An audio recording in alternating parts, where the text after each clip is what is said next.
자, 안녕하십니까. 저는 창세기 스토리 한자 연상기억법을 창안한 창안자 정대식입니다. 만나뵙게 돼서 반갑습니다. 예, 오늘은 제1강으로서 우선 한자에서도 한자를 만든 분들이 가장 중요하게 생각했던 바로 이 하느님 시자에 대해서 오늘 공부를 좀 해보겠습니다. 근데 현 학계에서는 이것을 하느님 시자로 가르치는 것이 아니라 뭐라고 가르치죠? 보일 시자로 가르쳐요. 보이다. 근데 그 말이 얼마나 뜻이 왜곡되는 것인지를 한번 좀 보여드리겠습니다. 보다시피 이 온천 기호를 어떻게 만들죠?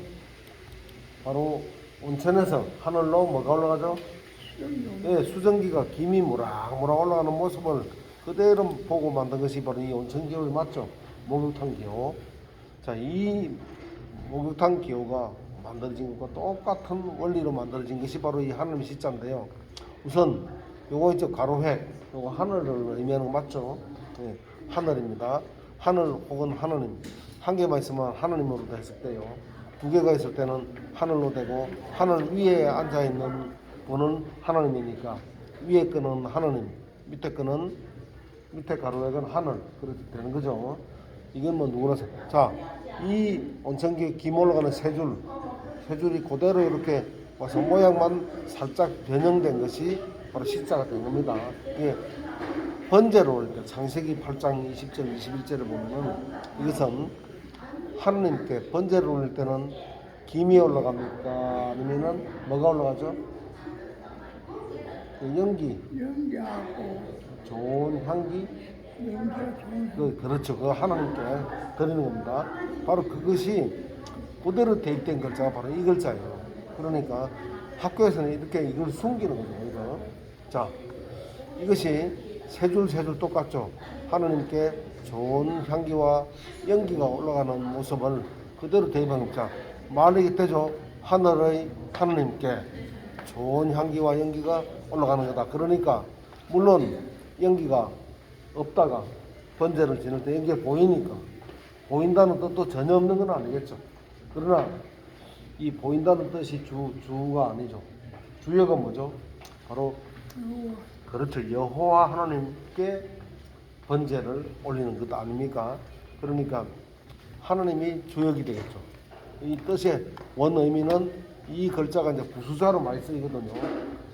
그죠? 부수자로 쓸 때 이걸 보인다로 해석도 해보고 하나님으로도 해석을 해보면 과연 어느 것이 더 합리적이고 이치적인가 역사적인가를 정확하게 알 수가 있는 것이죠.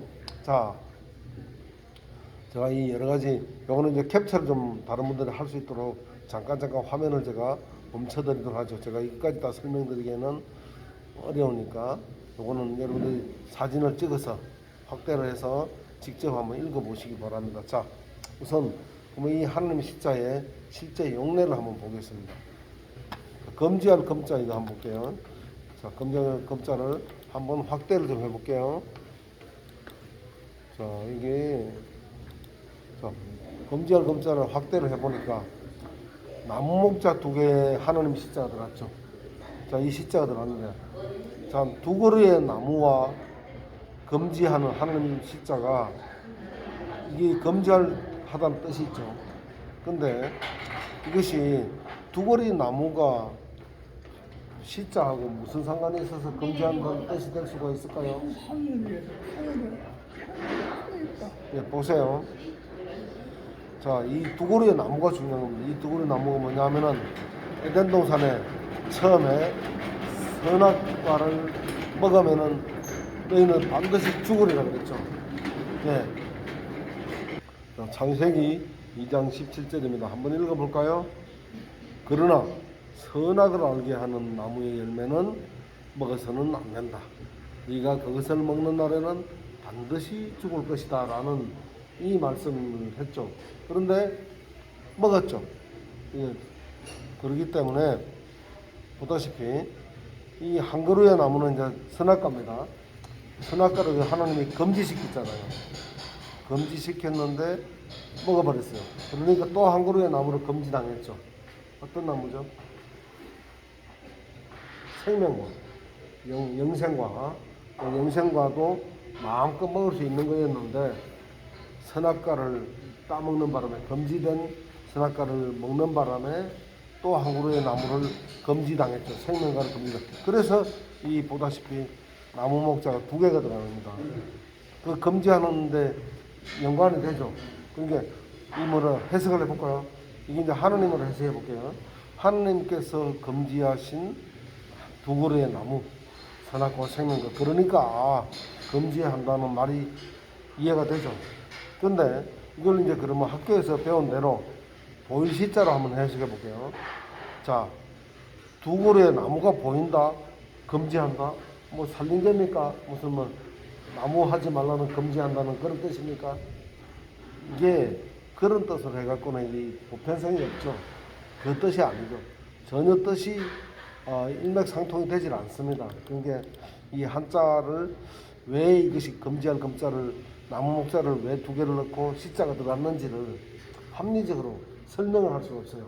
그런데 성경 창세기와 딱 비교를 해보니까 하나님께서 조금 전에 봤던 것처럼 선악과를 금지시켰는데 또 하나의 나무를 금지당했다. 2개 다 금지당했다는 거 아닙니까? 그래서 2그루의 나무가 들어갔다. 말이 되죠, 일단. 자, 밑에 이게 또 하나님께서 금지시킨 거잖아요. 그렇죠? 그래서 하나님께서 금지시킨 한 그루의 나무와 또 한 그루의 나무, 그대로 뜻이 금지하다는 뜻하고 일맥상통하지 않습니까? 바로 이렇게 돼야 된다, 이 뜻입니다. 자, 이 종자입니다. 어떤 종인데 학교에서 또 마루종으로만 가르쳐요. 근데 어떤 종이라고 하면 조금 이해가 돼요. 그런데 마루종자라고 주로 알고 있어요. 그렇게 하면은 뜻이 또 왜곡됩니다. 어떤 사람들한테 제가 왜 이 마루가 무슨 마루입니까? 라고 한번 물어봤어요. 그랬더니 그거 대청마루지 뭐. 마루라 그러는 마루바닥 있잖아. 그 대청마루라고 이야기를 하는 할아버지를 봤어요. 그분은 한자를 많이 하시는 분이에요. 옛날에 공부도 많이 하신 분인데 아니 이게 마루종자가 무슨 마루입니까? 물었더니 갑자기 대답하는 게 그래 자신 있게 하는 말이 바로 저 방에 계시던 분이 그렇게 얘기하더라고요. 뭐라냐면은 이거 대청마루야. 그래. 아주 뭐 망설이지 않고 대답을 하더라고요. 일반인들은 다 그렇게 생각하는 사람 의외로 많습니다. 근데 앞에 어떤 종이라고 돼 있죠. 어떤 종이라고 하면은 말이 돼요. 이게 뭐냐면은 이 마루는 그 마루가 아니라 산마루를 얘기해요. 가장 높은 산 꼭대기, 산마루, 산의 이마, 산의 언덕, 뭐 그렇게 이해를 하면 되겠죠. 그러니까 가장 높다는 것을 의미하는 겁니다. 그러면 이 지구상에 가장 높은 산이 몇 개입니까? 우리나라는 2개. 가장 높은 산은 하나밖에 없잖아요. 어디든지. 그죠? 가장이라는 말은 가장 높은 산은 산마루나 2개가 될 수가 없어요. 그죠? 단 하나밖에 없다는 뜻이 있습니다. 이게는 가장 높은 산 꼭대기가 하나밖에 없듯이 종교할 때 종자도 종교는 2개가 될 수 없다. 이 뜻입니다. 그죠? 그러니까 종교할 때 이 의미를 바로 할 수가 있죠. 자, 근데 그러면 이것이 왜 하나님 시자가 들어가는가? 여기에 하늘이죠. 하늘은 하늘인데 하늘 위에 또 요 점은 하나님입니다. 하늘 위에 하나님인데 이 하나님이 어떤 하나님이냐? 방금 우리 시자를 배웠죠. 바로 하나님께 번제를 올릴 때 좋은 향기와 연기를 올라가는 모습이라 했지 않습니까? 그러니까 좋은 향기와 연기를, 즉 번제를 받을 자격이 있는 하나님을 얘기하는 거예요. 종교. 가장 높은 하나님만 이 번제사를 받을 수 있는 자격이 있지 않습니까? 그죠? 예. 그러니까 종교하게 되면은 가장 높은 하나님이죠. 가장 높은 하나님, 즉 번제를 받을 수 있는 그 자격이 있는 가장 높은 하나님의 가르침, 종교하면은 그 하나님의 가르침을 종교다 하는 거다. 즉 생명을 주는 가장 최고의 가르침, 이것이 종교다. 모든 학문 중에서 어뜸이기 때문에 그래서 어뜸. 아까 그래서 가장 높은 산마루, 어떤 말과 좀 통하죠. 근데 학교에서 가르치는 마루종이라고 배우면은 그렇게 아까 할아버지처럼 엉뚱한 오해를 할 수도 있다. 그래서 마룻바닥하고 아무 상관이 없는 그 종자예요. 이게 이거 신경 쓰지 마시고. 자, 그다음 빌축자 한번 봅시다. 빌축자. 빌축자에도 과연 이것이 하나님의 시자로 하면은 말이 되는가를 한번 보자 이거죠. 자, 보세요. 빌축자. 여기 또 하나님의 시자 또 있죠. 자, 마천자가 있죠. 뭘 빌까요? 이 글자대로 하면은, 자, 하나님과 마탱이 같이 있죠. 마탱이 누굽니까? 인류의 마탱이 누구죠? 아담 아닙니까? 제일 첫 번째 사람. 그런 의미가 있어. 하나님과 인류의 첫째 사람 마탱 아담이 나란히 서 있는 이런 걷는 모습이죠. 나란히 서서 걷는 것이죠. 입으로 대화도 하면서 걷겠죠. 바로 이런 의미가 그대로 숨어 있는 거예요. 빈다는 말은 바로 그런 시대로 다시 돌아가기를 비는 거다 이 말입니다. 그런 의미가 숨어 있어요. 말이 되죠. 근데 이걸 갖다가 보인다로 한번 해보세요. 형이 보인다. 형이 보인다. 보이는 걸 빌어 말이 안 되잖아요. 다른 어떤 해석이 불가능하잖아요. 이렇게 현 학계는 원래 한자의 의미를 숨기고 있는 거예요. 그래서 1975년도에 이 너무나도 창세기와 일치하는 그런 내용이 많기 때문에 이걸 그대로 두고서는 진화론을 주장할 수가 없어. 하나님이 없다. 그렇게 말할 수가 없는 거예요. 그래서 한자를 갖다 아예 교과서에서 우리 한국의 언문이기 때문에 한국어는 소리 글자 아닙니까? 뜻 글자인 한자를 같이 쓰지 않으면은요, 병행하지 않으면은, 예를 들어서 사자라고 하면은 이 사자가 동물의 왕 사자인지 아니면은 왕이 보내는 심부름꾼 메신저 있지 않습니까? 그것도 사자 아닙니까? 그 사자를 말하는 것인지 도대체 구별이 안 돼요. 그런데도 그런 것을 모르지 않는 그 당시 문교부에서 왜 이 한자를 교과서에 싸그리 없애버렸을게요. 없앴다가 나중에 도저히 말이 안 되니까 다시 할 수 없이 복원을 시켰지만 저는 그 당시에는 몰랐어요. 근데 알고 보니까 바로 이와 같이 창세기와 정확하게 일치하는 글자가 너무 많기 때문에 이것을 숨기기 위해서 바로 한자를 아예 그냥 없애버린 거예요. 하나님과 관련된 한자만 없애려고 했는데 그게 안 되니까 아예 그냥 한자를 교과서에서 삭제시켜버렸어요. 실제로 그런 일이 있었습니다. 제가 중학교 2학년 때요. 그때가 1975년도로 기억하거든요. 제가 그래서 그때 한자를 열심히 공부하는데 어느 날 선생님이 들어오셔가지고 그래요. 여러분들 공부하기 힘들지? 한자 공부하기 힘들죠? 그래. 예, 그러니까 좋아가지고. 자, 이제는 여러분 축하합니다. 박수 치면서 하더라고. 무슨 말인가 했더니 이제부터는 한자가 시험에 나오지도 않고 그러니까 공부할 필요도 없다. 안 배우면 교과서에도 안 나온다. 이렇게 얘기하는 거예요. 자, 축하합니다. 이런 거야. 공부하기 싫은 골치 아픈 한자 공부 안 해도 되니까 좋아할 줄 알아. 우리 중학교 시절이니까 한편은 반갑지만 그때도 우리가 알았거든요. 아, 한자가 없으면 우리 한국말은 말이 안 되는 말인데 그걸 왜 없애지? 이런 의문이 있었어요. 그렇지만 그때는 뭐 수단과 방법이 어디 가서 하소연할 데도 없잖아요. 그냥 넘어갔는데 이것 때문에 우리가 인생을 살아오면서 한자를 몰라가지고 굉장히 우리 지금 60살, 61살, 2살 된 사람들이 굉장히 피해를 많이 봤어요. 그 세대가 한자에 제일 무지한 세대가 되겠어요. 열심히 공부하다가 지필목을 다 던져버렸거든. 이제 공부하는 시험에 안 나온다 하니까 그 시간에 차라리 영어 공부나 하자 이렇게 그러거든요. 이게 심각한 문제입니다. 자, 또 하나 더 볼까요? 이 복자 한번 봅시다. 이 복자도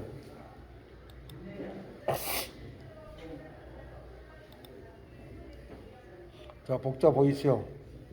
이 복자는 자, 하늘이죠. 자, 그대로 해석해 볼게요. 하늘 입구자죠. 입으로 뭐합니까? 말도 하고 밥도 먹죠.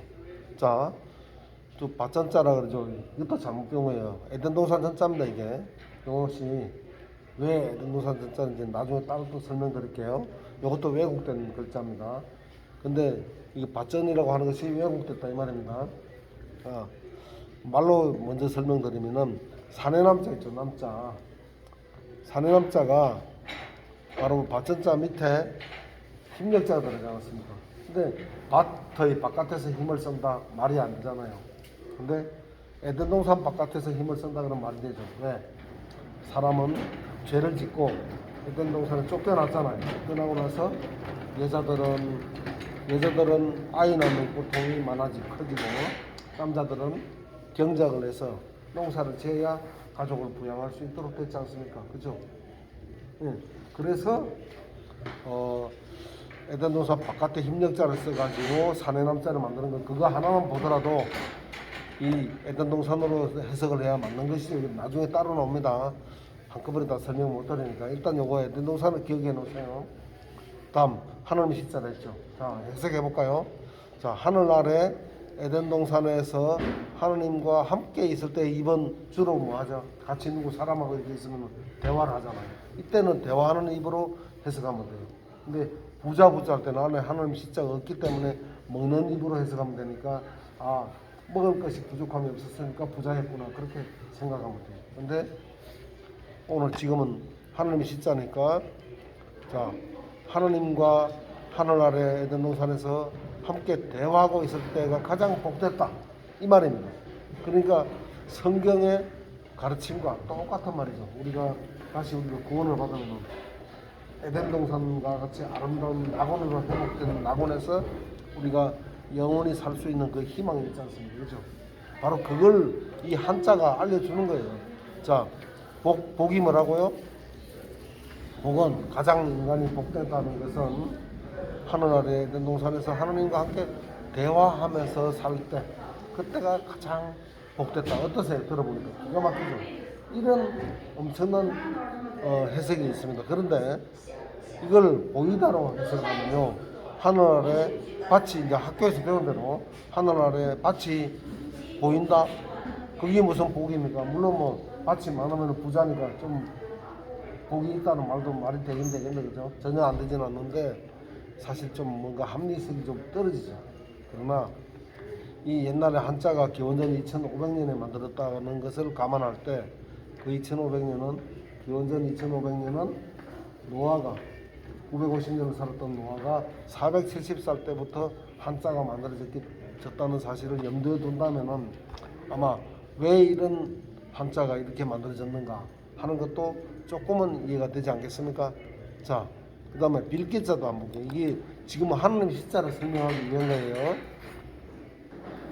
이 빌기자도 이것을 보이다로 하면 돼. 하느님으로 했을 때, 자, 기도할 때 기자 아닙니까? 기도를 누구한테 합니까? 하느님께 하는 거죠. 자, 하느님께 기도를 하는데 어디서요? 이렇게 가리름자, 가려진 곳, 방문을 예수께서도 그러셨죠. 기도를 할 때는 방에 들어가서 방문을